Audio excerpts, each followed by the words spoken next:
সমূহ বিপদ থেকে রক্ষা পায় রাজধানী আগরতলা বনমালীপুর এলাকা।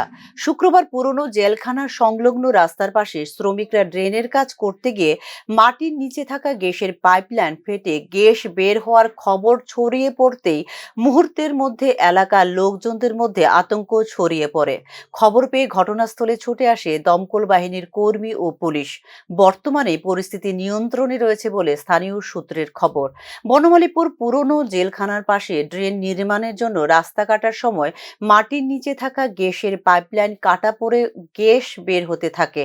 গ্যাস বেরোনোর খবর পেয়ে সংশ্লিষ্ট দপ্তরের কর্মীরা পরিস্থিতি নিয়ন্ত্রণে উপযুক্ত ব্যবস্থা গ্রহণ করেন।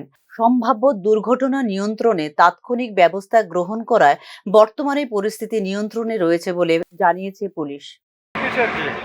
কিভাবে কাজ করতে আসছে? হ্যাঁ, এসে কাজ করতে আসছে। কি কাজ এটা স্যার?